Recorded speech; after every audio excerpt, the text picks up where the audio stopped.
Video is going to be all about how to use the jet truck. The avgas truck right here will be covered in a different video, but as for the jet truck, it holds 2,000 gallons of Jet A fuel. It's clearly labeled at the top, as you can see, avgas 100 low lead, and then Jet A up there in black. And it's also the bigger truck, so you'll never get them confused. But coming around the side here, there's an emergency shutoff valve. If you pull this will cut off any fuel flow. So if there's an emergency, there are several of these located around the truck, so no matter where you are, you'll always have access to one near you that you can pull in case of emergency, and it's clearly labeled right there. Coming over here, we have where we will refuel the tank. So at the end of the day or the end of the shift, or whenever this needs to be topped, pretty much, I'll cover this in a different video. Moving along over here, we have the fueling station, which I'll cover in more detail in just a minute. Coming around here, we have the dead man switch box, where if you open this is where the dead man switch is, which is you press and hold this, and this is how you power the single point. Around the back, we have a couple ladders in case you have to get on top of some wings for overwing, and we have a really big six foot ladder, excuse me, in case there's just a really tall airplane such as a Caravan or something that needs it. Around on this side, we have various placards and labels that show different information about the fuel truck, inspections and stuff like that. This won't happen often, but occasionally you'll have charter companies that need to see this information, and if anyone asks about it, you can just typically refer them to this side of the truck. Here's the ladder to get on top. This is another fuel shutoff valve over here. Fire extinguisher for safety, and then come in a back passenger side door coming back around the truck over here. So I'm going to walk around one more time. You don't have to worry about this. This is where you put the fuel. Only put diesel in here. Don't put anything else in there. You don't have to worry about anything here. But coming over to the fueling station, it looks kind of complicated. Looks like there's a lot going on. There's really not. The first thing and the last thing you're going to do is ground it. So you'll pull this cable out. I'll go ahead and pull it out and show you. You'll pull it until you hear a few clicks, and you can let it go and it won't retract on you, and then you can pull it again, and then it'll pull back in. You're going to want to clamp this to any unpainted metal surface on the body of an aircraft. A lot of jets in particular, around the nose landing gear is a good spot to look for something. And a lot of times there's labels that will say ground here or have the little grounding symbol. So it's the first thing you do before you fuel it, and it's the last thing you unhook before you finish up. So we also have this attachment, which this is normally connected and looped around right here, but I have it sitting over here for the sake of the video, so I don't have to try to unclamp it with one hand. But you'll take this clamp end and clamp it to this clamp, so you'll connect the two clamps together, and then on this end you have a little metal pin. It's just an insert. Different aircraft, a lot of helicopters in particular, have a little hole to ground it as an attachment, and a lot of times they'll have both, but in case you want to use this attachment, sometimes it's a little bit easier. That's typically hanging right here, but for the sake of the video, I just have it sitting there for right now. So I'll show you how to use this in more detail when I go fuel an aircraft, but the basics: we have two overwing nozzles. There's one over here, or one right here, and then one right here. The fuel panel, the PTO panel to control everything, is right here. This meter shows you the fuel coming out of the single point and this overwing nozzle, and this meter shows you this overwing nozzle. So when you're doing the closeouts on this truck, you'll have to close out two different meter numbers there and there, which I'll go over in more detail about how to close out the truck. But the overwing nozzles work just like the avgas. I'm not going to go into too much detail about these right now because it's actually better explained in the avgas truck video. But you'll pull this back, you'll lift the nozzle out of here, and you can pull it out, press this button to reel it back in, and just try to make sure it doesn't reel back on itself, and you can sit it in there pretty good. If it's not seated all the way back in here, it won't trigger the little sensor and you won't be able to put the truck in gear. It's one of many safeties on this truck, which is good, but sometimes if you don't have it just right, it can be kind of annoying. But there's that overwing nozzle. The other nozzle over here is the exact same thing. Single point nozzle is used for underwing pressure fueling, so some jets that are equipped with a single point hookup. I love this thing. You're gonna love it. It makes fueling really easy. All you do is you'll pull this out, and I'll show you this in just a minute when I have to go fuel one, but you'll hook that up, you'll use the dead man switch, and it's just really easy. So there's the single point, the two overwings. This down here you don't have to worry about. This is actually, I don't know exactly what this is, but this is when we used to manually inject the the additives into the fuel, but we don't have to do that anymore because our fuel comes pre-mixed, which is one thing while I'm talking about before I forget. Our Jet A fuel is pre-mixed with what's called Prist, which is a anti-ice additive that's added to the jet fuel, and it's pre-mixed. So some pilots will come in and ask for 100 or however many gallons, and they want it positive or they want it negative. When they say positive or negative, they're referring to that anti-ice additive. And if they say negative, just say, hey, it's pre-mixed. Most of the time it's no big deal. They'll just say it's okay. And positive, it's pre-mixed, it's already in there anyway, so it's no issue if they say positive. But that's just one thing you want to listen for. If a pilot ever asks you about that, that's what they're talking about. But this you also don't have to worry about. I actually have no clue what this is, but that just shows you don't need to know what it does. So this button reels in this nozzle, this button will reel in the single point nozzle, and this button will reel in that overwing nozzle. And just like the other nozzle, this has to be seated all the way in here, and this has to be closed, and as well as this thing on the single point nozzle has to be seated all the way in here. This has to be shut, and if this isn't right, if these switches aren't right, if this valve is still open, if anything's not set properly here, you won't be able to put the truck in gear, which is a safety feature. So you're gonna have to get used to the order and correct way to do things. And that's pretty much it. Not much else to show you until I go fuel an aircraft, so I'm gonna skip ahead and show you that now. Okay, so here I am. I just pulled up to this jet. This Phenom wants to get 220 gallons of jet fuel. So I pulled up to it, and you just kind of have to know where this jet takes single point, and its single point connections in the front right of the wing. So you want to pull up to where you can reach the hose from the fueling station, which is on the left rear of the truck. So I pulled up in a way that I can reach the hose, but sometimes you just have to figure out on different aircraft where the different fueling connections are, but this one's pretty straightforward. So I didn't show you how to drive this thing, but it's not too difficult, even though it's a big truck. The gear's right here. You just put your foot on the brake. You can put it in drive. As you can see here, there's no park. There's only a neutral and then an air brake right here. So basically what you're gonna do is, I can actually just show you real quick. When you're ready to drive, you'll put this in drive with your foot on the brake, and you're gonna press this, which releases the air brake, and then you can ease off the brake and drive forward. When you're ready to park, you pull up, put your foot on the brake, put it in neutral, and then pull the air brake. And I'm not sure if you're able to hear it in the video, but that was the air brake activating. So that is essentially the park for this truck. There's no actual park position. Over here are the headlights. The headlights are right here. You just flip those up, and I don't need headlights right now because it's bright outside. And that's really all you have to typically worry about with this truck. Over here, these don't do anything. These are just indicator lights. These are for the lights at the fueling station, but it's bright enough outside. And this is a override switch, so if you can't put the truck into gear for any reason, like I was talking about earlier, all the different safeties and everything has to be set properly to put it in gear. If for whatever reason it's just not working and you need to move the truck, you can flip up this guard right here, and you can flip that switch and put it into gear. And then here's the key right here. And you need the truck running when you're fueling it, because the engine RPM is what powers the PTO, or the fueling pump. So if the engine's not on, you're not going to be able to pump fuel, and it's the same for the avgas truck. So I just pulled up to the aircraft. You're going to have a clipboard like this in each one of our fuel trucks, and this is what the jet truck sheet looks like. It looks a little bit different than the avgas truck, but first thing, well, this doesn't have to be the first thing you do, but you're going to want to write down the aircraft information. So the type, the tail number, the in number, the amount of fuel that they want to get, your initial, and the time that you did it. So right now it is I use 24-hour clock notation. Just makes it a little bit easier for whoever's looking at the sheet. You don't have to specify 18 or PM. It's 1839. My initial is Z. They wanted to get 220 gallons. They called in that order a little bit earlier, so I already know that. This is a Phenom jet. But if you don't know the exact type, you can just put, well, it's really best to just put what it actually is. But if you don't know, you can put Embraer, because it's made by Embraer. Whereas this one, you can see it's labeled right there on the side. It says Phenom. So, that's pretty easy to figure out. But you're gonna stick the tail number right there, which I actually don't know and I can't see. So I'm gonna get out and see what that is real quick, and then I'll show you. Okay, so I'm back. I got out real quick, and the tail number is November 302 Golf Victor. Any aircraft registration in the United States start with the letter N, November, so you can just negate that. You can just write the numbers and letters that come after it.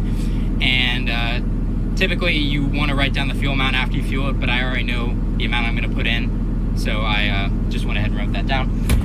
But now we're gonna go fuel it. So we're gonna get out of the truck. over here, like I said, the first thing you're going to want to do is ground it.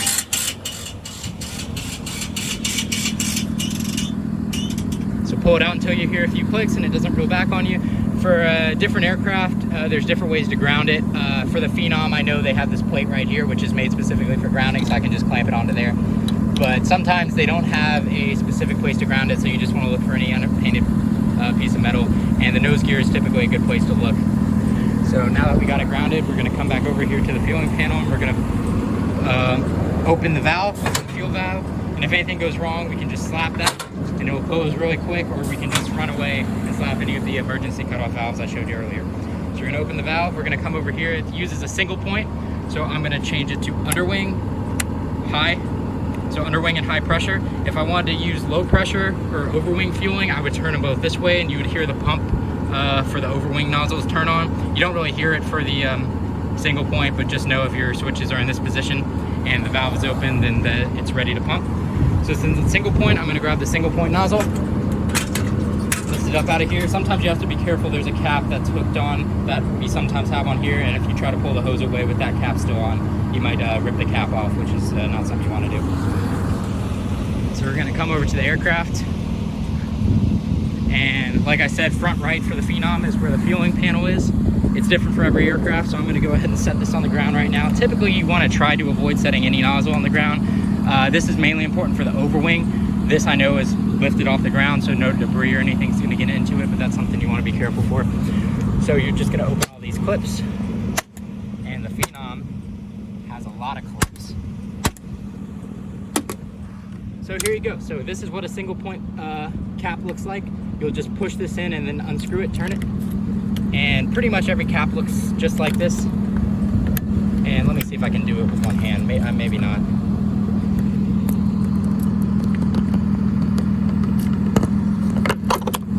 Okay, kind of able to do it. So you'll just leave that cap off. So then you'll hook up the single point. So I'm gonna go ahead and do that right now and I'll be right back. Okay, so I just got the nozzle hooked up. What you're gonna do is you're just gonna wanna kinda twist it, grab these two handles with both hands, you're gonna twist it in there until you get it in there, and then you're gonna turn it clockwise to lock it into place. Once it's locked into place, give it a good tug and a shake to make sure it's not gonna come off. You're gonna open up the valve, which is this lever right here. You're gonna do this and push it all the way that way.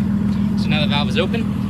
This particular aircraft has a fueling panel, and some aircraft have panels, some don't. For this one, all panels, once you get used to them, they're all kind of the same. For the Phenom, what you're gonna do is you're gonna open this guard here and turn the power on. It says waiting, so we're gonna wait. But while we're waiting, different aircraft have different panels. Sometimes you'll see switches in different positions, but if you just read everything, you can kind of figure it out. If you're not quite sure, you can always ask the pilot for help. So it shows right there, the T stands for total. Total fuel quantity is 2,660 pounds on board right now. And we can actually just cycle through this menu if we want to see how much is in the left tank, right tank, etc. But we don't really want to mess with this too much. This increase decrease is if you want to automatically fuel. Sometimes the pilot will say bring it up to 3,000 pounds or bring it up to this many kilograms. And what you'll do is you'll set the panel in this window how much fuel they want, and you can set it at that, and then when you pump it with a single point, it'll automatically shut off when it gets to that weight. But in this case, they just wanted a specific gallon amount, so we don't have to worry about that too much. We can just fuel it manually and just watch the meter until we get to that amount. So we're also gonna open this switch, refueling. It says close, you're gonna open this and open it. So that opens the refueling. You don't really have to mess with these or anything. So the left tank is closed right now and the right tank is closed, but as we start pumping, those lights should go off. But the panel is set, the hose is in place, so we're gonna go pump some fuel. So you're gonna come back over here. Make sure the switches are set. It's important, make sure the meter is reset to 0. The single point will pump out of this meter, but make sure that's on 0. So you're gonna open the dead man switch, and inside you'll have this cord. So I'm gonna pull this out. And you can pull this out a good ways. It's typically so you can see the panel, you can watch the hose, make sure everything's going good while you're fueling it. So what you're gonna do is, with the switches and everything set, there's the dead man switch. It's just this button. It's called a dead man switch because you have to press and hold it. So if you release it, it'll stop pumping. So you have to stand here and just hold this while you're watching it fuel until you come up to the level you want. So I'm gonna press and hold this. And as you can hear, well, I'm not sure if you can hear it, but the truck is flowing fuel right now. I'm listening for it. I can hear it going into the wing. And what I'm going to do is I'm just going to watch the fueling meter until it says 220, which is how much they wanted. And just for an idea of what to look at, if they wanted to get a specific weight, you can see the weight coming up. You can set that panel on a specific weight, and it'll automatically shut off when it gets to that weight. But in this case, that's not something we have to do. So I don't know if you can read the meter in the video because it's kind of far away, but I can see it. We're at about 33 gallons right now, so it's not pumping very fast. I'm actually going to come over here while I'm holding the switch and while it's pumping to show you what it looks like.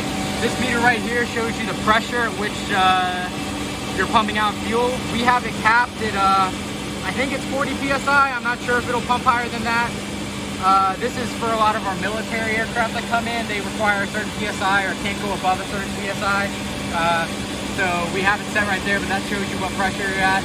Up here is the meter, and right now you can see it's not really pumping very fast. Some aircraft will actually take it really fast. Like, depending on the aircraft type, I'm trying to think of an example. I can't really think of one off the top of my head, but if you press and hold this button, I could have had 220 gallons in there by now. But this aircraft takes it a little bit slower, but that's okay. While it's fueling, another thing I want to point out is anytime there's anything listed here, it's a good idea to just read it. Even if you're not sure, it just helps to get familiar with different aircraft. And if you need help, you can always ask for help from the pilot, and ask for the pilot to show you how to do it. Don't just let him do it. Ask him to show you how. That way, if any other aircraft of the same type comes in, you'll know how to do it by yourself next time. So right now, we're at 117 gallons. We're going to 220. And I don't really have much else to tell you, so I'll probably just cut ahead until we get to that point, so you don't have to just see me stand here fueling it. Okay, so we just got to 220 gallons. I went ahead and took the liberty of putting the dead man switch back, but you're gonna wanna kind of wrap this up somewhat neatly. I mean, I didn't really give a good example here, but you don't wanna just bunch it in here. You want it to be somewhat wrapped in there nicely so it's easy to take in and out. You'll shut this. You can turn off the PTO now, and you can reset the meter as long as you remember how much it is, but I already wrote it down on the sheet, so I don't need it on the meter. You can turn off the emergency shutoff valve, and now we can come disconnect the single point and close up the fuel panel.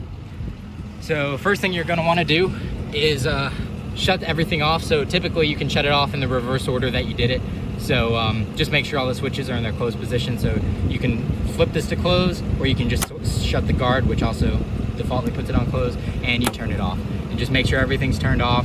And once again, if you're not sure, you can ask the pilot about it. Now when we disconnect this, you're gonna wanna make sure you close this. Actually, if you don't close this, you actually won't even be able to get this off. So if you can't get it off for whatever reason, check the valve. You might have that still open. So you're gonna take this off. I'm gonna just pull it off with one hand because I can, and just lay it right here. And show you how to put this back on. So you grab the cap, you just stick it in there, twist it until you hear it click. And there it is. Make sure it's on there good. A lot of times they have a chain hanging right here. I typically try to wrap the chain around here just so it doesn't really hang out and get caught in the door or anything over here. So I'm gonna go ahead and shut this up. And you just close all the switches, the switches.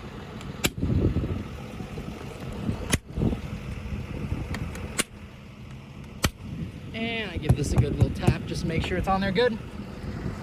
And now we can take the hose back over here. And typically if I had another free hand while I was walking past this, I would underground it, but I'll just come back and do that. So you're gonna reel it up by pressing this this button right here, and then it'll reel up the hose, and you have to seat this back in here, and I'll be right back once I do that. Okay, so I just reeled up the single point hose. Make sure this metal bar that's attached to it, you seat in there, and you make sure that's down all the way. Now's a good time just to double check, make sure all the meters are reset.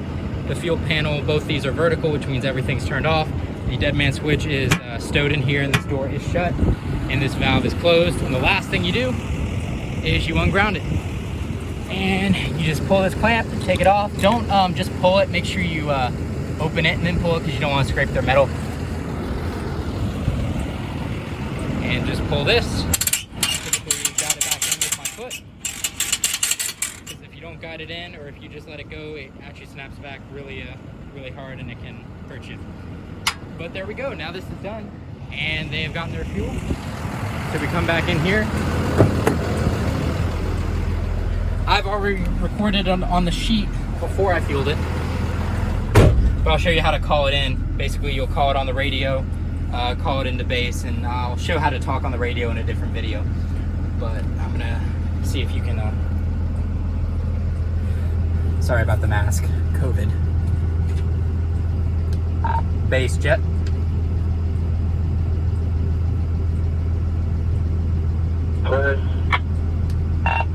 302 Golf Victor to 220 gallons, 220. 220. Okay. So typically what you do is you just call it in, wait for them to read it back, make sure they got it. And yeah, now you're good to go. You can look over your shoulder as you're about to drive away, make sure you don't have the grounding cable still attached. Put it in gear, drive and park it, and you're done.